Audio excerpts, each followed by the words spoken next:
ప్రార్థన కుటుంబంలో స్నేహితుల కుటుంబంలో దేవ ఎంతో సహకరించండి బిడ్డలు ప్రభా స్తోత్రం. మరి ప్రవీణ్ వాళ్ళు కూడా యూనిటీగా నా ప్రభా నా తండ్రి నా ఇంట్లో జరిగే ప్రాంతంలో ఎంత ఆసక్తిగా వాళ్ళు చిన్నప్పటి నుంచి వాక్యంలో పెరిగిన పిల్లలు ప్రభా నేను భయభక్తి గల వారి కోరికలు మీరు తీర్చలేరు. మరి రీసెంట్గా నా ప్రభా రీసెంట్ చర్చకు వెళ్ళినప్పుడు ఆమె ఎంతగా నా ప్రభా అతని కుమారుని వివాహం గురించి మీ సన్నిధిలో ఎత్తిపెట్టడంలో ఇంత త్వరగా మీరు ప్రార్థనకు జవాబు ఇచ్చినందుకు ఎంత స్థుతించినా కూడా తక్కువే. ఇలా మీకే స్థూతం మరొక కుమారుని ఉద్యోగ విషయంలో కూడా మీకు కృప దయచేసి ప్రార్థిస్తాం. నాకు ఇచ్చిన పిల్లలందరూ వాక్యోపదేశం పొందడానికి మీకు కృప దయచేసినట్టుగా పిల్లలందరూ ఆత్మీయ సంబంధమైన ఆశీర్వాదం మీరు దయచేయండి. నేను ఆమె ప్రేమతో తెచ్చిన వస్త్రాలు ఆహార పదార్థాలు లేదా మీ నామంలో మీ రక్తం మీరు ఆస్వాదించి వివాహంలో కొరత లేకుండా ఆదిలో అంతం మీరైంది మీరు నడిపించ చేయండి. వివాహం అయిపోయిన తర్వాత కూడా వారు ఆర్థికంగా ఇంకా మిగుల్చగలగా మీకు దయచేయండి. పెళ్లి కుమారుడు కుమార్తె వారి కుటుంబీకులు ఇచ్చిపుచ్చుకునే విషయంలో మీరు తోడుగా ఉన్నారు. ఆహార విషయాల్లో వస్త్రాల విషయంలో లేదా డబ్బు ఆర్థికంగా ప్రతిదీ మీరు సమకూర్చమని ప్రార్థిస్తున్నారు. అన్నకు మీరు మంచి గృహాన్ని ఇచ్చారు, అందుకు కూడా మీరు ధనాలు అన్న పూర్ణ ఆరోగ్యాన్ని మీరు దయచేయండి. వారి వంశీకులను బంధువుల రక్షణీకులందరినీ సరోజమ వారి బంధువుల రక్షణీకులందరినీ ఆస్వాదించమని దేవా నా ప్రభాని కొన్న ఆచరిస్తున్న శ్రేష్టంగా ప్రార్థిస్తున్నాం తండ్రి. ఆమేన్ ఆమేన్. బలమైన సాక్షిగా సాధనగా మీరు వాడుకోమని ప్రార్థిస్తున్నాం. వారి తల్లి ఇంటి వాళ్ళని కూడా రాస్తుంటారు.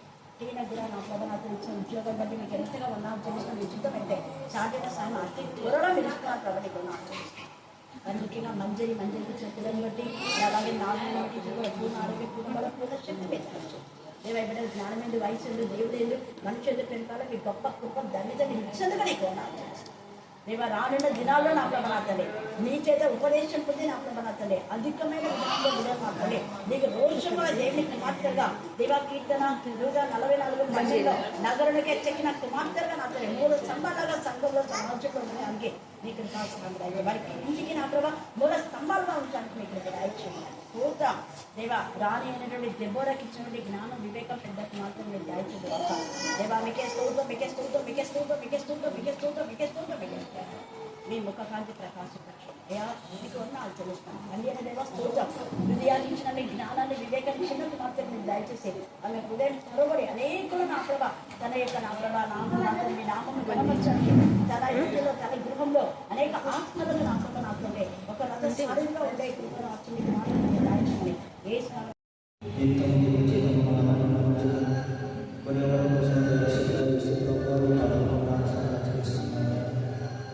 ఈ సాయంకాలం బైబిల్ స్టడీ మాట్లాడి బైబిల్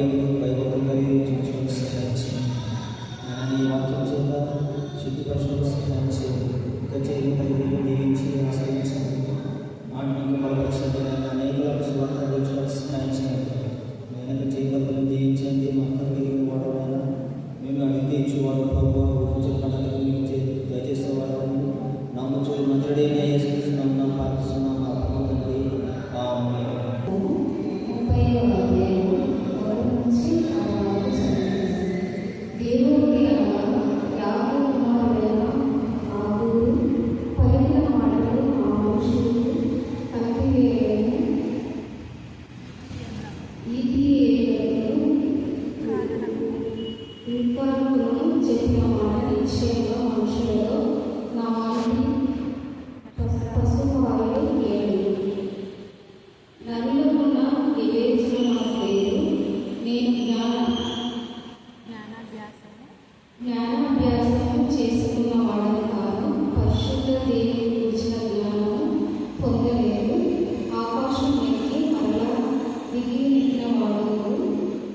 మనుషుల మాటలతో కాదు, దేవుని మాటలతోనే వాక్యంలో ఉన్నది ఉన్నట్టుగానే చెప్పాలి. కానీ వాక్యములకు కలిపి చెరిపడి బోధలు దుర్బోధలు అంటారు.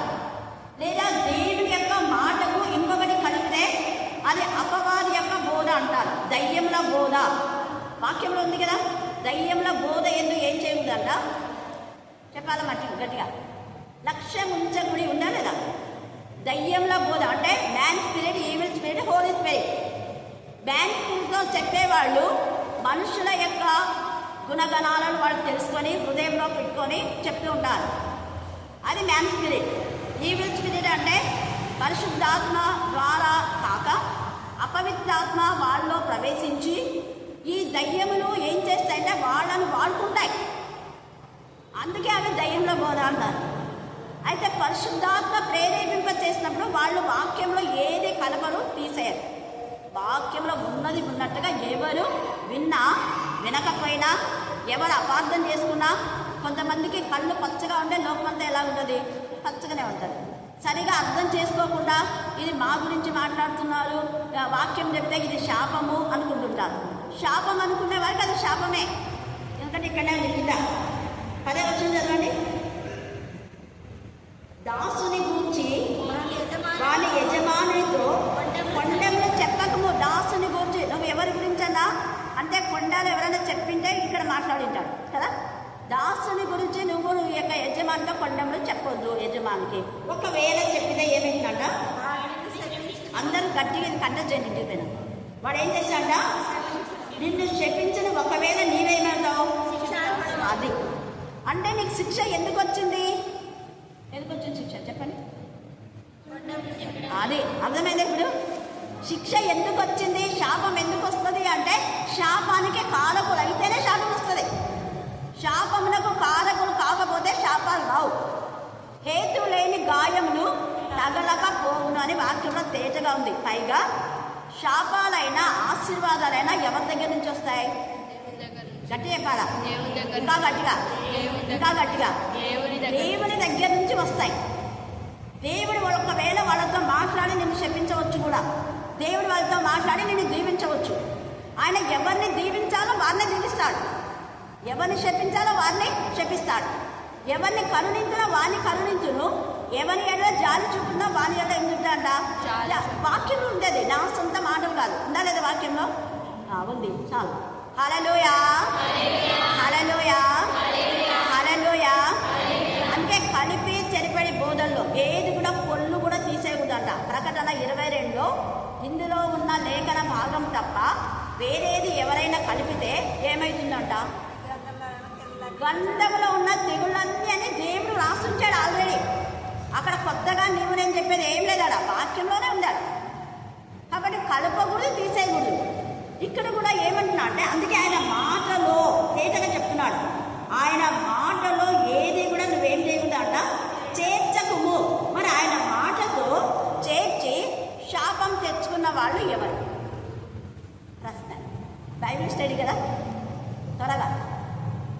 ఆయన మాటతో కలిపి శాపం తెచ్చుకున్న వాళ్ళు ఎవరు? సింపుల్. ఇస్కరియోతు యూదా ఇంకా వెరీ గుడ్. ఇంకా ఇస్కరియోతు యూదా కూడా ఇంకా ఇంకేం ఏమో ఇంకా పిల్లలు కాదు. ఆది కాండంలోనే ఉంది కదా అపవాది ఏమో సాతానుడు. ఆది కాండంలోనే ఉంది, మనకి ఎక్కడో పోనవసరంలా. అపవాది ఏమో సాతానుడు లూసిఫర్ వాడి గర్వాన్ని వాడి అహంకారాన్ని చూసి దేవుడు ఏం చేశాడు? కింద పడగొట్టాడు. వాడి గర్వం ఏంటంటే ఇందాక చక్కగా పడింది లక్ష్మీ పాట, ఇతరులది ఆశించొద్దు అని పాడింది కదా.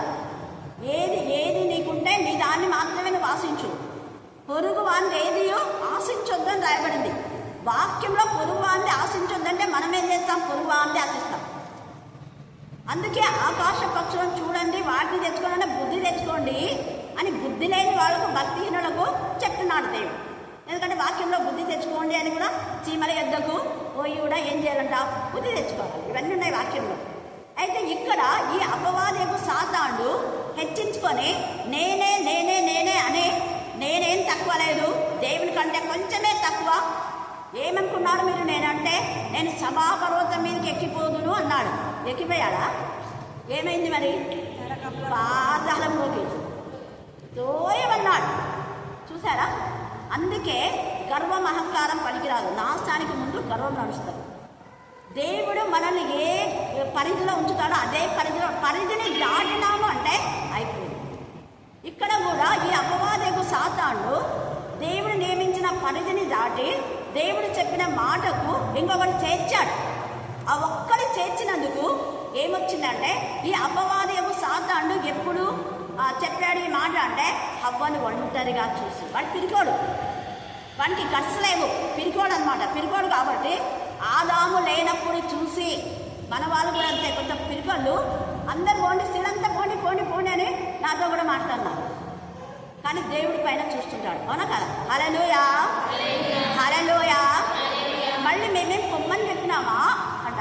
ఇక్కడ అదే ఉంది, అబద్ధి కూడా బాగుండు. తేటగా రాయబడింది ఇక్కడ. ఎంత చక్కగా అంటే, ఇది వచ్చింది అంటే జరిగిన పరిస్థితుల్లో దేవుడు మాట్లాడతాడు. అప్పుడు నీవు అబద్ధి కూడా బాగుండవు. దేవుడు నిన్ను ఏం చేస్తాడంట? ఆయన నిన్ను గద్దించునేమో. తేటగా చెప్తున్నాడు, గద్దించినాడు అపవాదిగా సాతాను. ఆదాము లేడని చూసుకొని హవ్వను మోసం చేయొచ్చునని మోసం చేశాడు. దేవుడి ప్రేమ గల తండ్రి. అప్పుడు హవ్వ కృంగిపోతుంది. ఈ అపవాది నన్ను మోసగించాడు, ఆదాము లేక చూసి మోసగించాడు. ఏం భయపడదు, నీకు కాలుకే కదా చిన్న గాయం కలిగింది, నేనేం చేస్తాను చూడు. వాడి తల నుంచి తగ్గొడతా. గట్టిగా చూడ. హల్లెలూయా, హల్లెలూయా, హల్లెలూయా. అహీతోపెల ఆలోచన చెడగొట్టు దేవా అని దావీదు చేశాడు. దేవుడు మరి చెడగొట్టాడా లేదా? చెడగొట్టాడు. గతంలో కూడా మనకు కొన్ని అనుభవాలు జరుగుతున్నాయి. దేవునికి స్తోత్రం. దావీదు సింహాసనం అందుకే స్థిరపరచబడింది. దేవుడు తను ఒంటరిగా ఉన్న దావీదును ఎంతమందో టార్గెట్ చేసి చాలా మానసికంగా కృంగదీశారు. వాళ్ళ మామ ఒకవైపు, వాళ్ళ కొడుకులు, తర్వాత ప్రజలు చాలామంది. అయితే దావీదు అన్నాడు కదా, దేవా నువ్వు నాకున్నావు, నువ్వు నీతి న్యాయాలను అనుసరించేవాడు. అందుకే 40 సంవత్సరంలో నెమ్మదిగా ఉన్నాడు. ఈ యొక్క 2 సంవత్సరాలు కాకుండా గతంలో అంతా నెమ్మదిగా ఉండింది. కానీ కొన్నిసార్లు నెమ్మది లేకుండా పోయిందంటే అక్కడ అపవాది క్రియలు జరిగినాయని అర్థం. మనం అప్పుడే అర్థం చేసుకోవాలి. తేజగా పరిశుద్ధాత్మదేవుడు మాట్లాడుతున్నాడు. ఈ అపవాదికు సాతాను కొంచెము మోసం చేసింది. వీడు మోసం చేశాను నన్ను అన్నాడు. మన స్త్రీలను కూడా మోసం చేస్తూ ఉంటారు. తెలియక అమాయకంగా ఏదో అంటే వాళ్ళకి తెలియదు కదా ఏం చేస్తున్నారు. తర్వాత అయ్యో ఇదే అని మళ్ళీ బాధపడుతున్నారు. మనం అందుకే ఆలోచించాలి, వివేచించాలి. ఆత్మ దేవుని అడగాలి ప్రతి విషయంలో. దేవా నేను ఇది చేయాలా వద్దా అని దేవుని అడిగితే దేవుడే మనకు ఆలోచన ఇస్తాడు. హల్లెలూయా, హల్లెలూయా, హల్లెలూయా. మీకు చాలాసార్లు చెప్పాను, నేను ఇక్కడికి రావడానికి ఏ మనుషుల ప్రేరేపణ కాదు, దర్శనము. దేవుడు తన చిత్తానుసారంగా నన్ను పంపాడు. పంపిన రోజే ఇంకొక గంట కూడా కాలేదు అక్కడ వచ్చి దిగినాను. వెంటనే సండే రోజు వాక్య పరిచయం ఇచ్చినారు. ఆ ఒక్క మెసేజ్లో సంఘం అంతా ఏకీభవించి మీరు ఇక్కడే ఉండాలి, నెలకొకసారన్నా మెసేజ్ చెప్పాలి అన్నారు. అయ్యా నేను ఉండేది అక్కడ చనుగొండలోకి, ఇక్కడ నుంచి పోవాలి కదా, నాకు చనుగొండలోకి ట్రాన్స్ఫర్ అయింది. అసలు నేను గుడిలో పెట్టకున్నా కూడా ఆ గోవిందరెడ్డి వాళ్ళు మా నాన్నతో మాట్లాడి ఇంగ్లీష్ సైన్స్ టీచర్ మాకు కావాలి అని చెప్తుంటే నాన్న వెంటనే మసాలా ఈరన్నప్పుడు ఇప్పుడు కూడా అదే వస్తుంది మళ్ళా. అంటే ఎంఈఓ డిఓలు కాల్ చేయాల్సింది. ఇప్పుడు సర్పంచులు జెడ్పీటీస్ వాళ్ళు ట్రాన్స్ఫర్ చేయాలని ఏదో అప్పుడు ఉండింది అట్లా జెడ్పీటీస్.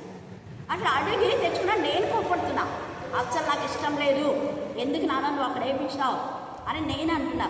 వాళ్ళంతా అడిగినారు, పాపా మాకు ఒక లేడీ టీచర్ కావాలి, జెంట్స్ అంతా ఊకే ఇష్టానుసారంగా పోతుంటారు, ఒక లేడీ టీచర్ ఉంటే బాగుంటుందని ఎవరో గోవిందరెడ్డి అంటే ఆయన అదే పనిగా అడిగి నేను నాకు చెప్తే నేను వెంటనే సరే అని అన్నాను. మీ అమ్మాయికి ఏం కొరత లేదు, మేము బాగా చూసుకుంటామని చెప్పారు వాళ్ళు.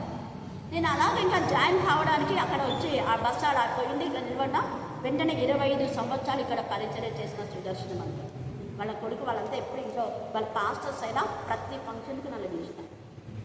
బేబక్కకి ఎన్నిసార్లు ఎప్పుడైనా గురువుకి రాలేదు, నాన్న అక్కడ వస్తుంది అక్క బేబక్క అని వెంటనే ఎదురుగా పరిగెత్తుకుంటూ వచ్చినాను. వచ్చి అక్క రాక అని చెప్పి సండే అప్పటికి 11 అయింది. 12 కదా మనకు స్టార్ట్ అయింది ప్రేయరు. 11 అయింది. అప్పుడు ఆ వెంటనే అదే అంకుల్ ఉండి నువ్వు ఈరోజు మెసేజ్ తీసుకోమన్నాను. వద్దంకులు నేను సండే వినాలని ఇష్టపడతాను, లేదు తీసుకోవాల్సిందే. వెంటనే ఇంక ఎంత అద్భుతం ఆ మొదటి రోజే. అప్పటి నుంచి ఇప్పటిదాకా దేవుడు కాపాడాడు 35 సంవత్సరాలు. దావీదు ఎన్ని సంవత్సరాలు కాపాడాడు? త్వరగా ఏం చదువుదామినే 40. హల్లెలూయా హల్లెలూయా హల్లెలూయా. ఇన్ని సంవత్సరాలుగా ప్రతి ఒక్కరు యూత్ కానివ్వండి, స్త్రీలు కానివ్వండి, చాలామంది పెద్దలు, ఏదో ఒకరిద్దరు మాత్రమే. ముఖ్యంగా డేవిడ్ అయితే ఎంత సంతోషపడేవాడో, రెగ్యులర్గా అప్పుడు వస్తూ ఉండాలి డేవిడ్, యోహాను వీళ్ళంతా కూడా. నేను ఈరోజు విద్యాసాగర్ చాలా సంతోషమైంది. వాళ్ళే తబల వాయిస్తారు. వాళ్ళ అన్న ఉంటే కొన్ని జరగవు, అది డేవిడ్ లేనందుకు కొన్ని జరుగుతున్నాయి. పైన దేవుడు నాలే అంట నేను. హల్లెలూయా హల్లెలూయా. ఎందుకంటే దేవోక్తి లేని ఎడల, అంటే దైవికంగా గద్దింపులు లేకపోతే మనుషులు కట్టులేక తిరుగుతారని వాక్యంలో ఉంది. అందుకనే ఈ హవ్వను ఒక్క విషయంలో బాధ పెట్టినారు, కానీ ఆ యొక్క అపవాదికి జీవిత పర్యంత వరకు నరకయాతన. హవ్వ కొంతవరకే బాధపడితే తర్వాత యేసయ్య వచ్చాడు. ఆ పాప శాపం నుంచి మనమంతా ఏమయ్యాం? విడుదల పొందాం. హల్లెలూయా. చూడండి ఇక్కడ లేఖన భాగానికి ఇక్కడ ఎంత క్లారిటీగా దేవుడు మాట్లాడుతూ, దావీదు చిగురు అంటే యేసయ్యనే కదా. చూసారా ఎంత గొప్ప దేవుడు. ఆ యొక్క చిన్న ఆ మాటలో చేర్చి తినొద్దని చెప్పాడు ఈ యొక్క పండు అని ఆమె చెప్పింది. ముట్టొద్దని చెప్పాడంటే లేదు, తింటే మీరు చావనే చావరు. కలిపినాడు వాడు ఒకే ఒక మాట. తినొద్దని దేవుడు చెప్తే ముట్టొద్దన్నాడు ఈమెను. ఆ ఒక్క మాటకే ఎంత శాపం. ఈ అపవాది సాతాను కూడా ఏం కాదు, మీరు చావనే చావరన్నాడు. మరి చచ్చారా? చావకుండా ఉన్నారా?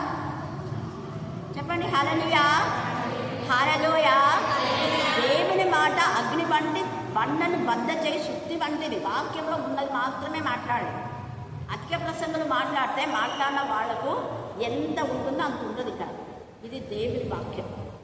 తర్వాత చూడండి ఇంకేం చెప్తున్నాడు అక్కడ. ఆయన నిన్ను గద్దించునేమో. మరి గద్దించారా లేదా? అపవాదిని గద్దించాడు. గద్దించి దావీదుకు చిగురైన యేసు ప్రభుల వారి ద్వారా ఈ అపవాదికు సాతాను మరి ఎంతగా బాధ పెట్టిందో ఆ బాధను నివారణ చేయడానికి యూదాలో నుంచి ఏమొచ్చిందంట? రక్షణ. అందుకే యూదుల ద్వారానే రక్షణ. అంటే యూదులలో ఎవరు పుట్టారు? యేసయ్య పుట్టారు. దావీదుకు చిగురు ఎవరంటే యేసయ్యనే. యేసయ్య జనన మరణ పునరుద్ధానముల ద్వారా మనందరికీ పాప శాపం నుంచి విడుదల, విమోచన. అయితే యేసయ్య ఏం చెప్పాడంటే, తండ్రి అయిన దేవుడు నా నామమున అన్నాడు. ఎవరైతే నా నామం ధరిస్తారో వారందరూ దేవుని కుమారులు కుమార్తెలు అన్నారు. ధరించని వాడు కాదు. రక్షణ అంటే ఒకనైనా రక్షించాలి అంటే బ్యాప్టిజం తీసుకుంటే రక్షణ కాదు. నేను అందుకే కొంతమంది చెప్తున్నా, మీరు నిజంగా దేవుని పిల్లలైతే, నిజంగా క్రైస్తవులైతే, దేవుని చేత ఏర్పరచబడిన వంశమైతే, దేవుని చేత ఏర్పాటు చేయబడి ఉంటే, రాజులైన యాజక సమూహంలో ఉంటే కొంతమందినైనా క్రైస్తవులుగా మారుస్తుంది. క్రీస్తుకు చెందిన వారిగా క్రైస్తవులు అంటే ఏర్పరచబడిన వంశావళి అని తేటగా 1 పేతురు 2:9 రాయబడింది. అక్కడ యాజకులు అంటే ఇప్పుడు యాజకులు లేరు. ఇప్పుడు ఉండే వాళ్ళంతా అక్కడ ఏముంది? ఎవరెవరైతే చీకటిలో నుంచి వెలుగులోనికి వచ్చారో వారందరినీ ఎక్కడ చేస్తున్నారంట? రాజులైన యాజక సమూహం. స్త్రీ అని, పురుషుడని, హెల్లేనీయుడని, గ్రీసు దేశంలో ఏ భేదం లేదు. గలతీ 3:27 రాయబడింది. అందుకనే చాలామంది ఈ యొక్క సిఎస్ఐ చర్చిలో బిషప్ తల్లులు ఉన్నారు. పుష్పలత గుల్లమ్మ రీసెంట్గా ఆమె రిటైర్డ్ అయింది. జాయిస్ మేయర్ కదా, ఆ తర్వాత అంశమతి, ఇంకా చాలామంది ఉన్నారు. వీళ్ళందరూ కూడా ఎవరు? వీళ్ళు సేవకులే. సేవకులు అనే మాటలో ఇంకొక రకాలు చెప్పాలంటే యాజకురాండు. హల్లెలూయా హల్లెలూయా హల్లెలూయా. ఇప్పుడు యాజక ధర్మం అంటే మోషే లాంటి యాజక ధర్మం లేదు. ఇప్పుడు మోషే చేసిన విధానంలో ఇప్పుడు బలులు అర్పించడము, సముఖపు రొట్టె అవన్నీ ఉన్నాయి. ఇప్పుడు లేవు. అవన్నీ యేసయ్యలో అవన్నీ పూర్తి చేయబడినాయి. యేసయ్యనే బలి పశువుగా మార్చమన్నాడు. యేసయ్య శరీరమే సముఖపు రొట్టె.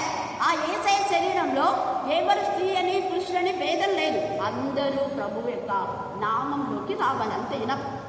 ప్రభు నామంలోకి రాకపోతే, ఎవరు ప్రభు నామంలో ఉండరో వారందరూ కూడా ఎక్కడ ఉంటారంటే ద్వేషింపబడిన వారే, తునీకరింపబడిన వారే, దేవుని ఉగ్రతకు గురవుతారు. అదే ఇక్కడ దావీదు చిగురు అనే యేసయ్య నీతో నాతో మాట్లాడేటువంటి విషయం. అందుకనే యూదాలో నుంచే రక్షణ అంటే ఈ యేసు ప్రభు యొక్క శిష్యులు చెదిరిపోయారు, అనేక ప్రాంతంలో చెదిరిపోయారు. మన దేశానికి తోమ వచ్చినట్టుగా ప్రపంచమంతా వారు చెదిరిపోయి క్రీస్తులోనికి అనేకులను చేరుస్తున్నారు. అపోస్తలుడైన పౌలు మరి లేదా పేతురు వీళ్ళందరూ ప్రార్థించినప్పుడు, వాళ్ళందరూ వాక్యం చెప్పినప్పుడు అనేకులు రక్షణ పొంది అంత్యొకయలో మొట్టమొదట ఏమని అనబడినారు?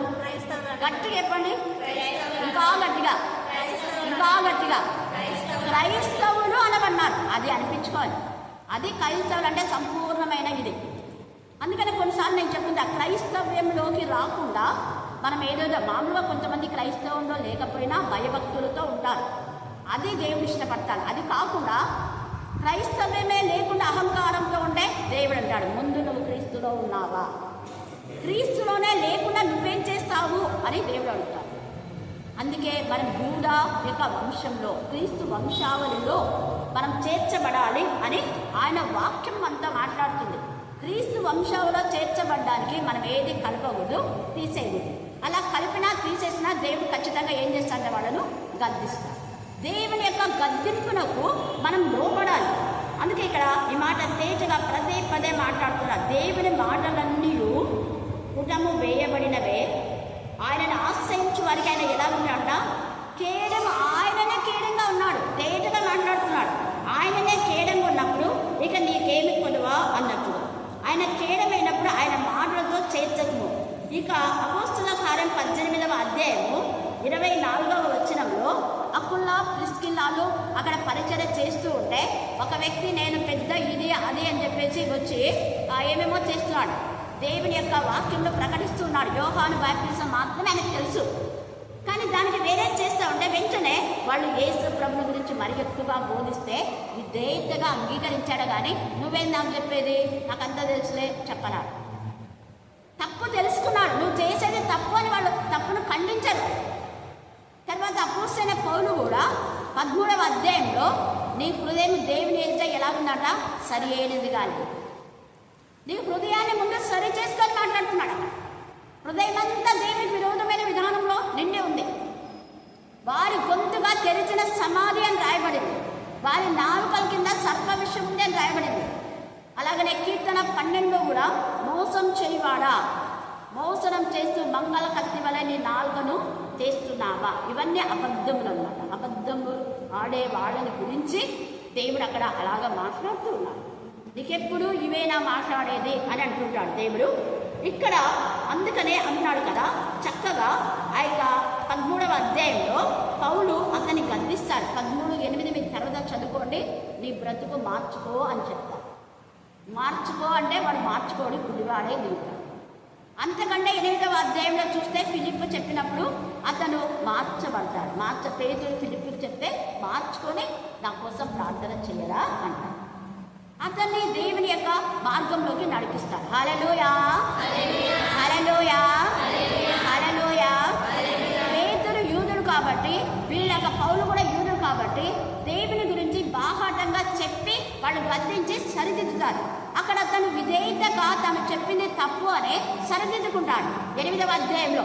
కానీ 13వ అధ్యాయంలో తప్పును కవర్ చేసుకుంటారు, తప్పును సరిదిద్దుకోరు. తప్పును సరిదిద్దుకోకపోవడం ద్వారా అతనికి ఏమవుతుంది? దేవుని యొక్క ఉగ్రత. మీరు ఇంటికి వెళ్ళిన తర్వాత చదువుకోండి ఆ లేఖన భాగం. ఈ రాత్రి కాల సమయం ముందు దేవుని మాటలో మనం ఏది కూడా కలపకూడదు, తీసేయకూడదు. అలాగే ఎంత తేటగా మాట్లాడుతున్నాడు. ఆయన మాటలన్నీ కూడా పుటము వేయబడినవే. ఆయనను ఆశ్రయించే వారికి ఆయన కేడగా ఉంటాడు. ఆయన మాటలతో ఏమీ చేర్చకము, ఆయన నిన్ను గద్దించునేమో. అప్పుడు నీవేమైపోతావు? అబద్ధీకుడు విడువు అనే మాట రాయబడింది. అబద్ధీకులు కాకుండా యథార్థమైన విధానంలో దేవుని పిల్లలు ఉండాలి. యథార్థంగా ఉండే దేవుడు తన పిల్లలకు తోడుగా ఉంటాడు. అందుకే ఇక్కడ ఎంత చక్కగా నీవు నీతి న్యాయములను యథార్థతను చదవడమా వచ్చిన ఇర్మియా 23:6 అతని దినములలో యూదా రక్షణ నందును, ఇశ్రాయేలు నిర్భయంగా దావీదు లాంటి బుద్ధి కలవాళ్ళ యొక్క మరి ఆ ఉన్న వాళ్ళు ఎవరైనా వాళ్ళ అధికారుల అధికారులైనా, రాజులైనా, యాజకులైనా, ఎవరైనా నిర్భయంగా నివసిస్తారు. యెహోవా మనకు నీతి అని అతనికి పేరు పెట్టుదురు. కాబట్టి రాబో దినములలో జనులు ఇశ్రాయేలీయులను ఐగుప్తు దేశంలో నుండి రప్పించిన యెహోవా జీవము తోడనిక ప్రమాణం చేయక, ఉత్తర దేశంలో నుండి నేను వారిని చెదరగొట్టిన దేశంలన్నింటిలో నుండి వారిని ఏం చేశాను? రప్పించిన యెహోవానకు నా తోడని ప్రమాణం చేతులని యెహోవా సెలవిచ్చుతున్నాడు. మరియు వారు తమ దేశంలో నివసించుడు. దేవుడే రప్పిస్తాడు. నిన్న రాలేదని ఎంతమంది ఎందుకగా రాలేదంటే మీరు కొన్ని తెలుసుకోవాలని రాలేదన్నా. నేనేమి ఎప్పుడు రానని చెప్పలేదు. ఇంతకుముందు కూడా రానని చెప్పిన 2 వారాలు ఇంటి దగ్గర పెట్టినా. మళ్ళీ తర్వాత అనేకులు వచ్చి ప్రెజర్ చేయడం ద్వారా వచ్చాను. కాబట్టి ఒక్కరోజు రాకపోతే ఏం జరిగిందో మీకే తెలుసు. పునరుద్ధానం అప్పుడు కూడా నేను లేను, మీకు తెలుసు కదా. క్యాండిల్ సర్వీస్ అప్పుడు కూడా నేను లేను, ఏం జరిగిందో తెలుసు. దేవుడు ఇవన్నీ ఎందుకు చెప్తాంటే సూచనలు. ఇప్పుడైనా మీరు తెచ్చుకొని బుద్ధి తెచ్చుకోండి అని. కానీ మన వాళ్ళు గ్రహించాలి. గ్రహిస్తే దేవునికి మహిమకరంగా మనం ఉంటాం. అందుకనే ఇక్కడ ఎంత చక్కగా దేవుడే రప్పిస్తాడు. తేటగా చెప్తున్నాడు తండ్రి అనేది, నేనే వాడిని రప్పించి ఎంత చక్కగా దేశంలో నివసింప చేసేది అంటాడు. ఈ రాత్రి కాల సమయమందు ఒకవేళ మనలో ఎవరైనా భయంతో అలజడితో ఉంటే నీతి చిగురగు యెహోవా పైన మనం ఆధారపడదాం. ఆయన మనకు నిజంగా నీతి చిగురైన యేసయ్య ద్వారా ఎల్లప్పుడూ శాంతిని, సమాధాన, నెమ్మది, రక్షణ కలుగజేస్తాడు. దేవుడు ఈ లేఖన భాగాన్ని దీవించి ఆశీర్వదించుగాక.